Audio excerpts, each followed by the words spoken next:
Hello, very good morning to you, all my dear students. Science chapter number 1 first lecture में हमने discuss किया था introductory aspect of crop production and management. आज one by one approach we will start. Today we will start with approaches.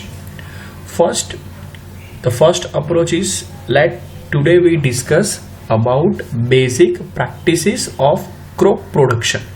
Crop production जो हो रहा है farm में उसकी कॉमन प्रैक्टिस क्या है, which are the methodologies involved. In some of the methodology certain factors are also involved, so we will discuss each and individual method little bit in detail, and then we will also discuss the factors affecting those methods. We are today going to discuss about basic practices. किस तरह से करते हैं cultivation, किस तरह से करते हैं क्रॉप डेवलपमेंट, रबी क्रॉप हो या खरीफ क्रॉप हो, whatsoever it may be, but there are certain practices which we have to follow. Let's start.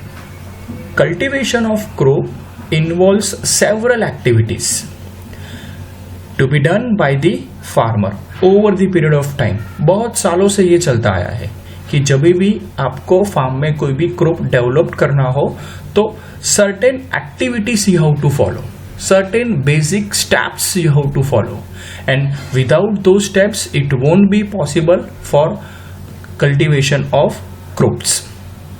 There is no any possibilities. You may also find that these activities are more or less similar to those carried out by the gardener, जिसे हम माली बोलते हैं. वो daily basis पे ये सारी activities करते हैं गार्डन में. और इवन इफ यू नो कि हमें कुछ प्लांट्स घर पे भी हम ग्रो करते हैं, राइट, तो हमें ये सब चीज़ों को अच्छी तरह से फॉलो करना है, अच्छी तरह से ध्यान रखना है. कई सारे रो हाउस में, बंगलोज में एक खुद का अलग से फार्म होता है, but we have to appoint a person who will take care of such activities. Otherwise what will happen, if you do not care about the soil, if you do not care about the nutrients, if you do not care about the manure, regarding water sources, I mean to say irrigation methods, अगर ये सब चीज़ों का ख्याल नहीं रखते हो तो समझ लो प्लांट अच्छी तरह से ग्रो नहीं होगा, राइट. कहीं ना कहीं कुछ प्रॉब्लम्स आएंगे ही आएंगे. Fine. So first of all let we see which type of activities or task are we talking about. कैसी एक्टिविटी के बारे में हम बात करना चाहते हैं. बेसिक प्रैक्टिस की बात की, बट उसमें जो एक्टिविटीज इन्वॉल्व है, which type of activities are we talking about. तो बेसिक स्टेप्स मैंने आइसोलेट किए हैं. Number 1, first step which we have to do is preparation of soil. Then after sowing, seed कैसे सो करते हैं, will show you the video as well as diagram, so you don't have to worry to germinate the grow into the plant. Number 3 is very important. कोई भी activities करो लेकिन plants are living organism, तो definitely उनको nutrients चाहिए ही चाहिए. Fine. तो किस तरह से हम न्यूट्रिएंट सप्लाई करते हैं, तो there are 2 different options, manure, और ये इंडिविजुअल पॉइंट हम डिस्कस करने वाले हैं अपकमिंग लेक्चर्स में कि मैन्योर क्या है, which manure is best manure, what is a composition of manure. Manure को अक्सर गुजराती में बोलते हैं खातर. And second most important part is fertilisers. Fertilisers are nothing but they are chemicals which in a definite proportion it provides the nutrients to the plant. But suppose being a chemical, it is also dangerous. So we have to balance between addition of manure and fertilizers. तो वो सारे factors भी हम discuss करेंगे. And we all know very well, without water it won't be possible for any development of crop. तो water हम किस तरह से प्रोवाइड करते हैं, we all know very well, India एक ऐसी कंट्री है कि जहां डाइवर्सिटी बहुत ज्यादा है, कि कुछ इलाके ऐसे हैं जहां पानी बिल्कुल भी नहीं है, कुछ इलाके ऐसे हैं जहां पानी के अलावा और कुछ नहीं है. So see in different regions how can we develop the crop. तो various irrigation methods we will be using. Number 5 is very important, that is protecting from the weeds. कोई भी इंसेक्ट, कोई भी पेस्ट, कोई भी फंगाई, कोई भी weeds, उससे अगर बचाना हो अपने प्लांट को, क्योंकि आपने सॉइल भी अच्छी तरह से रेडी कर दी है, preparation of soil, I will show you the video just after few minutes. उसके बाद सीड सोइंग भी कर दिया है, उसके बाद उनको न्यूट्रिएंट्स भी दिया है, पानी भी दिया है, लेकिन जब क्रॉप डेवलप्ड हो रहा है तब ये चीज का ध्यान रखना है कि we have to protect our plants from the weeds. Weeds से बचाना है, चाहे वो इंसेक्ट हो. अभी कुछ दिन पहले शायद आप लोगों ने वीडियोस भी सोशल मीडिया में देखा होगा या तो सुना होगा एटलीस्ट न्यूज में, कि जो तीड़ जिसकी बारे में मैं बात करना चाहता हूँ कि उनका अटैक हुआ है, राइट. बहुत सारे इन ह्यूज अमाउंट कितने तीड्स वो फैल गए हैं, राइट. तो डेफिनेटली क्रॉप को बहुत नुकसान होता है इससे, तो we have to take care of this. Then harvesting क्या है कि जब भी क्रॉप डेवलप्ड हो गया है तो उनको कैसे ले लिया जाए. और सच में बोलूं तो सोविंग टू हार्वेस्टिंग ये एक्चुअल स्टेप्स है. सोइंग टू हार्वेस्टिंग, सॉइल तो रेडी कर दी, लेकिन उसके बाद जिस क्रॉप डेवलपमेंट के बारे में हम बात करना चाहते हैं उसमें सीड सोइंग कैसे करें, और उसके बाद न्यूट्रिशंस प्रोवाइड करने के बाद प्लांट को हम बचा दे भी है वीड से, तो एक डेफिनेट टाइम ड्यूरेशन है, तब तक वो प्लांट डेवलप्ड हो रहा है. Once the crop is developed, now harvesting is carried out. Harvesting यानी कि हमें वो क्रॉप वहां से ले लेना है ताकि वो सॉइल, वो जो लैंड है वो वापिस वैसे ही वैसे हो जाए और उसमें हम नया क्रॉप डेवलप कर सके. So that is a cycle, sowing to harvesting. और ये टाइम जो है इंडिविजुअल क्रॉप के लिए सोइंग टू हार्वेस्टिंग वो अलग अलग है. और ये ध्यान भी रखना है, कभी कभी क्या होता है क्रॉप डेवलप हो गया, नो प्रॉब्लम, लेकिन हम अगर 1-2 वीक तक वेट करते हैं तो डेफिनेटली वो टाइम ऑफ वेस्टिंग है, क्योंकि 2 वीक पहले ही क्रॉप डेवलप हो गया है, उसको ले लो भाई. और ले लेने के बाद वो लैंड को वापस 15 दिन में आप रेडी कर दो सॉइल को, ताकि नया क्रॉप आप वापस वो लैंड पे डेवलप कर सको. और last but not least, very important and very crucial, we all know very well कि क्रॉप डेवलप हो जाने के बाद उनको अच्छी तरह से स्टोर करना भी अति आवश्यक है, कि स्टोरेज कंडीशन मैटर्स. तो स्टोरेज एक इंडिविजुअल फैक्टर है, हार्वेस्टिंग इंडिविजुअल फैक्टर है. कैसे हम वीड प्रोटेक्शन करें प्लांट को वीड से, वो भी एक फैक्टर है. इरिगेशन मेथड वो भी एक फैक्टर है. न्यूट्रिशंस कैसे सप्लाई करें वो भी एक फैक्टर है. व्हाट आई मीन टू से, ये एक्टिविटीज जो है उसमें कई सारे फैक्टर्स छिपे हुए हैं और हर फैक्टर के बारे में हम थोड़ा बहुत डिटेल में डिस्कस करेंगे. चलो शुरुआत करते हैं फर्स्ट पॉइंट से, प्रिपरेशन ऑफ सॉइल. सॉइल को सोइंग करना है तो सॉइल को पहले रेडी करनी पड़ेगी. You all know very well, preparation of step is a first step. तो उसमें ध्यान ये रखना है कि before you go for sowing, before you go for growing a crop, definitely you have to make the soil ready for that particular process, right? So one of the most important task in agriculture is to turn the soil and loosen it. उसको loose कर देते हैं, land जो hard होती है उसको loose करते हैं. फाइन, दिस क्यों? Because this allows the roots to penetrate deep into the soil. जब भी हम सोइंग करते हैं तो प्लांट डेवलप्ड हो रहा है तो उसके रूट डीप सॉइल तक अंदर जा सके, इसलिए सॉइल को लूज करनी पड़ती है. कैसे? Will come to that point. The loose soil always allows the roots to breathe easily even when they go deep into the soil.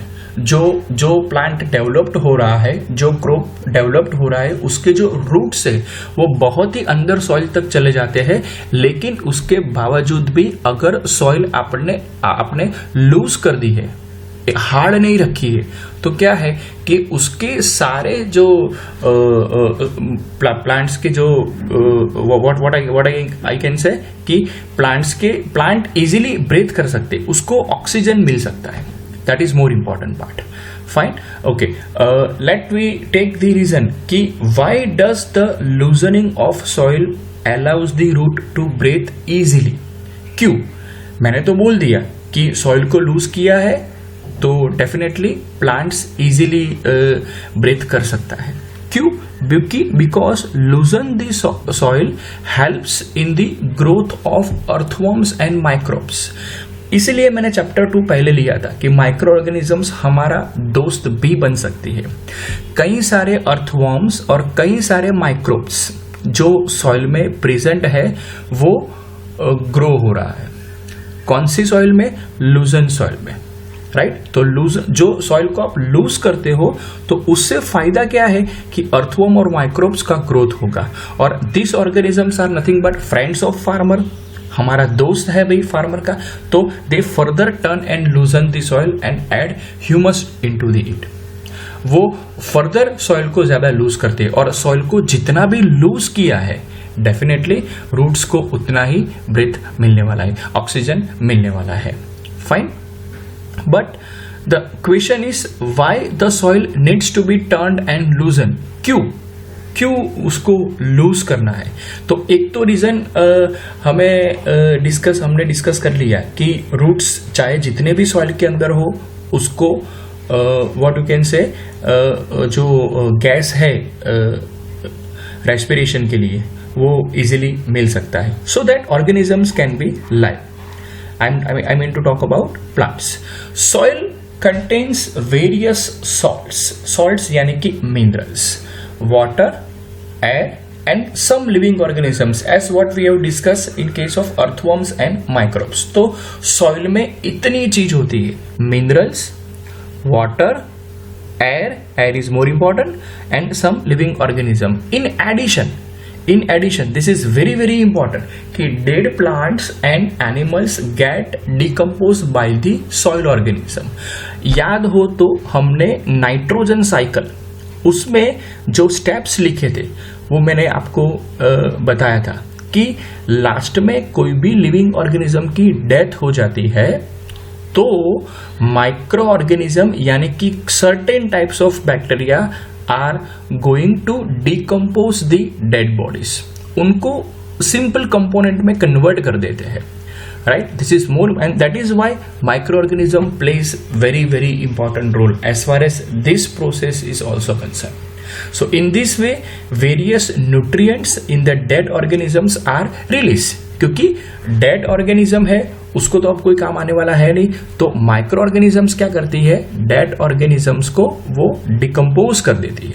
Dead bodies को डिकम्पोज करके जो न्यूट्रिएंट्स है उसमें वो वापस सॉइल में डालते हैं. तो this is again more advantageous, very very important. This nutrients are again absorb by the plant since only few centimeter of top layer of soil supports the plant growth. यानी कि 30 centimetre I will tell you, और मैं diagram भी दिखाने वाला हूँ कि at least थोड़ी सी हाइट टॉप लेयर जो सॉइल है और उसमें जो प्लांट ग्रो हो रहा है उसको सपोर्ट मिलता है. Turning and loosening of the soil brings the nutrient rich soil. तो सारे सॉइल में न्यूट्रिएंट्स ही न्यूट्रिएंट्स है तो definitely it will affect the growth of plant. Plant जल्दी ग्रो होगा भाई, टाइम कम लगेगा. Fine. So that plant can use this nutrients. तो सॉइल को क्यों लूज करनी चाहिए, दो फैक्टर बड़े डिस्कस किए. सॉइल को लूज करने से फायदा क्या है कि अर्थवर्म एंड माइक्रोब्स जो है वो इजीली ग्रो हो सकता है, नंबर 1. नंबर 2, जो भी प्लांट एंड एनिमल्स डिकम्पोज हो गए हैं, डिकम्पोज बाय द ऑर्गेनिजम्स, वो उसके न्यूट्रिएंट्स वापस सॉइल में आते हैं, definitely release back into the soil. तो एक लेयर सा बना दिया है, तो टॉप लेयर से लेके बॉटम लेयर तक सभी प्लांट के जो रूट्स है उसको अच्छा न्यूट्रिएंट्स मिलता है, it will get proper nutrients. And अगर प्रॉपर न्यूट्रिएंट्स मिल रहा है तो डेफिनेटली आई कैन से कि प्लांट का ग्रोथ जल्दी होगा, टाइम कम लगेगा। And time is one factor my dear students, क्योंकि आप टाइम ज्यादा लगाते हो तो definitely it will affect the economy, इतने टाइम में इतना ही ग्रो हुआ है। फाइन, टाइम एंड कॉस्ट, वो दो फैक्टर हम बाद में वैसे डिस्कस करेंगे कि टाइम इज वेरी इंपॉर्टेंट, क्योंकि इकोनॉमिकल एस्पेक्ट से हमें टाइम का भी ध्यान रखना है। इतने टाइम में इतना प्रोडक्शन हो जाना चाहिए, that is the order from the government. But unfortunately अगर सॉइल प्रिपेयर नहीं की है और ये सब न्यूट्रिएंट्स हमने हमें अच्छी तरह से प्रोवाइड नहीं किया है तो it will take time to develop the plant. Fine, okay, next is very important part, the process of loosening and turning of the soil is actually called as a tilling। आप tilling याद रख सकते हो, tilling और plogging. Tilling is very important part, उसकी definition भी पूछते हैं व्हाट इज अ टिलिंग। तो सॉइल को हम जो लूज करते हैं और प्रिपेयर करते हैं क्रॉप डेवलपमेंट के लिए, उसको हम बोलते हैं tilling. Fine, this is done by using a plough. Plough are made up of wood और आयरन। आज के जमाने में तो ट्रैक्टर्स वगैरह अवेलेबल है, उसके पीछे ही प्लॉ लगा देते हैं with the help of some machineries, so that we don't have to use certain animals for plowing. If the soil is very dry, it may need watering before ploughing. Soil एकदम hard है, dry है, तो उस पे पहले पानी की आवश्यकता होती ही है, पानी डालना पड़ता है। Fine, before you proceed for the ploughing. Plough field may have a big clumps of soil called crumbs. बड़े बड़े सॉइल के क्लम्स है, it is very difficult to break in fact, right. तो हमें ब्रेक करना है बड़े बड़े जो क्लम्स है, बड़े बड़े जो व्हाट यू कैन से बड़े स्टोन्स है, तो उसको छोटे छोटे स्टोन्स में हमें कन्वर्ट करना है। तो it is necessary to break this crumbs. One more important part is levelling करना है फील्ड। अनइवन सरफेस नहीं होनी चाहिए। You must have seen at least in a farm कि जब भी क्रॉप डेवलप्ड हो रहा है तो एक व्हाट यू कैन से एक लेवल आपको दिखाई देगा। सारे प्लांट्स एक ही हाइट के होंगे, क्यों? बिकॉज फार्मर ने क्या किया है, पहले लेवलिंग किया है, उसके बाद सीड सोइंग किया है, तो सारे प्लांट्स की हाइट ऑलमोस्ट सेम ही रहती है। सो levelling is the field which is beneficial for sowing as well as for irrigation। तो पानी उनको सप्लाई करने में भी कोई दिक्कत नहीं आती है। This is more important part। Leveling of the soil is done with the help of leveler, क्योंकि सारे प्लांट्स एक लेवल से हो जाते हैं। लेवलिंग का मैं सिंपल एग्जांपल आपको बोलूं कि अगर आपने कोई भी गार्डन अगर विजिट किया हो तो उसमें ग्रास जो डेवलप्ड होता है, ग्रास वो कभी कभी गार्डनर्स क्या करते हैं, उसको एक लेवल में कर देते हैं, क्योंकि कभी कभी रेनी सीजन में वो ज्यादा डेवलप्ड हो रहा है और एक लेवल से ज्यादा हाइट हो गई कुछ जगह, तो क्या है कि उनको एक लेवल सा करना पड़ता है, ताकि हमें गार्डन में अगर वॉक करना है या तो फिर कोई भी फंक्शन ऑर्गेनाइज करना है तो उसमें कोई दिक्कत ना है। फाइन, सो लेवलिंग एक प्रॉपर लेवल मेंटेन करना है, that is more important. Fine, और जैसा मैंने बताया कि न्यूट्रिएंट्स हमें प्लांट को सप्लाई करना है, तो definitely manure is also added to the soil before tilling. So this helps in proper mixing of manure with the soil. देखो, सॉइल में तो न्यूट्रिएंट्स है ही भाई, जो हमने पहले डिस्कस किया, लेकिन उतने न्यूट्रिएंट्स इनफ नहीं है, इसलिए पर्टिकुलर क्रॉप अगर डेवलप्ड हो रहा है तो we have to provide specific nutrients, और वो न्यूट्रिएंट्स के लिए हमारे पास दो ऑप्शन है, either we can use manure और we can use fertilisers. Fertilisers are chemicals, manure जो है वो कंपोस्ट मैन्योर अगर है, क्योंकि later on we will also discuss the types of manure, और मैन्योर इजीली बन जाता है तो वो हमें यूज करना पड़ता है। फाइन, तो manure is added. Fine, this helps in proper mixing of manure with the soil and the soil is moisten before the sowing. चलो, ये जो पीक है, can you identify this two pics, says which process, just tell me. उसके हाथ में क्या है भाई, सीड है, तो ये दोनों पीक कैसे है, सीड को सो कर रहे हैं। तो उसके पहले क्या करना था, which was the first step? First step was how to prepare the soil. चलो मैं एक छोटा सा वीडियो आपको दिखाता हूँ so that it will be very clear for you, क्योंकि किस तरह से माइक्रो ऑर्गेनिजम्स हेल्पफुल है, किस तरह से हार्ड सॉइल है तो उसको बड़े बड़े क्लम्स जो है उसको छोटे क्लम्स में कन्वर्ट करना है, व्हाट इज टिलिंग, ये सारी चीजें मैं वीडियो में दिखाने वाला हूँ. Just a second.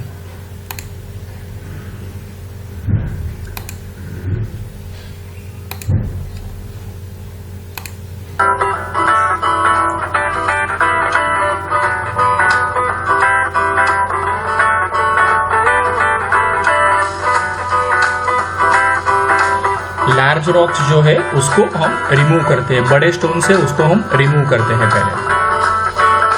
You can see the process now, you will be very clear.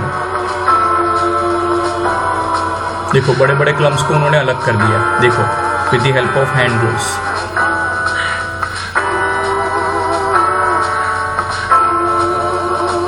Dig in lots of it, the more the better. जितना आप डीप तक जा सकते हो सॉइल की, that is more better.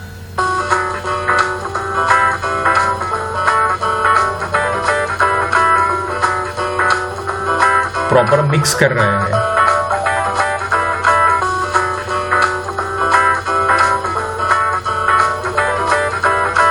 Organic fertiliser यानी कि chemicals.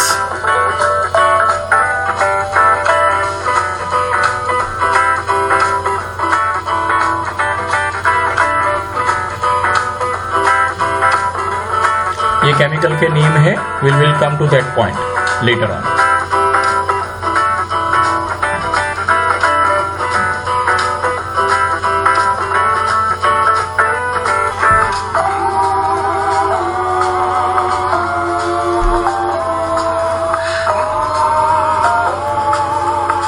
Mixing किया फर्टिलाइजर्स के साथ एंड यू सी लेवलिंग किया लास्ट में. सो इस तरह से आप कोई भी चीज को अच्छी तरह से विजुअलाइज करते हो वीडियोस या पिक्चर थ्रू. इसलिए मैं ऑलवेज इंसिस्ट करता हूँ कि टेक्स्ट बुक में जिस हिसाब से दिए हैं definitely it is very difficult to learn, but इस तरह से डेफिनेटली हर लेक्चर में मैं कोई ना कोई वीडियोस या photograph, so that terminology becomes very easy for you. This is more important part. Learn करना है तो मजा लेके लर्न करना है. फाइन. चलो ये seed sowing, preparation of soil कैसे करना था वो मैंने आपको वीडियो में दिखाया. Now can you see this picture? This picture says about which process? Second one. This picture says about they are supplying the waters. So these are irrigation methods. किस तरह से सभी प्लांट्स को हम इंडिविजुअली वाटर सप्लाई कर सके. तो we have lots of irrigation techniques. Fine.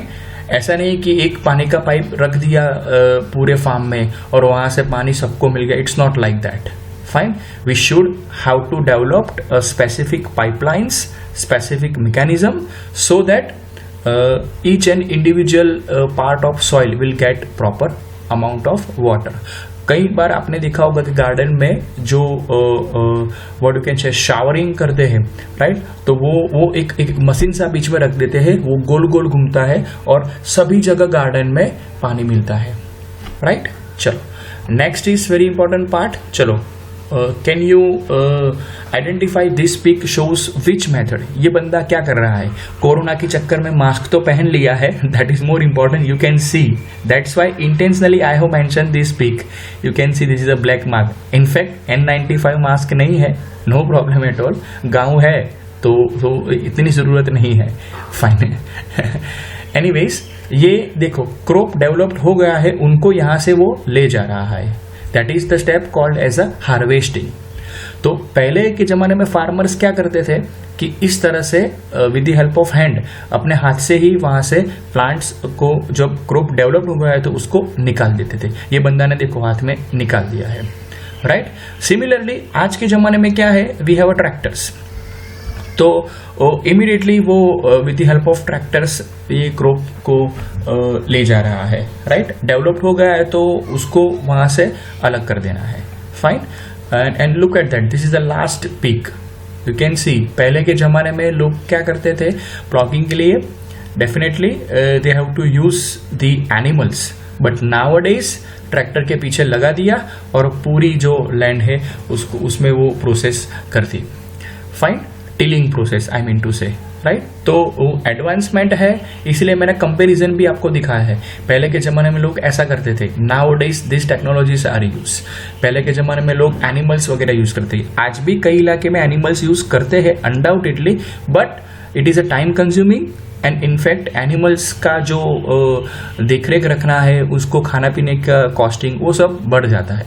तो इससे अच्छा है कि एक बार आप अच्छा ट्रैक्टर ही बसा लो, तो ये सारी झंझट चली जाती है। इसमें भी मेंटेनेंस और डीजल का कॉस्टिंग वो सब इंक्लूड होता है, but it is a once in a while. लेकिन इसमें अगर फॉर एन एग्जाम्पल्स एनिमल शायद बीमार हो गए तो फिर पूरी प्रोसेस बंद हो जाती है, राइट। और इसका अल्टरनेटिव ये है कि अगर आप लोगों ने ट्रैक्टर्स यूज करते हो, for an example farmer tractor use करते हैं, तो cost is little bit high शुरुआत में, पर गवर्नमेंट सब्सिडीज वगैरह दे रहे हैं तो इतना प्रॉब्लम्स नहीं आता है।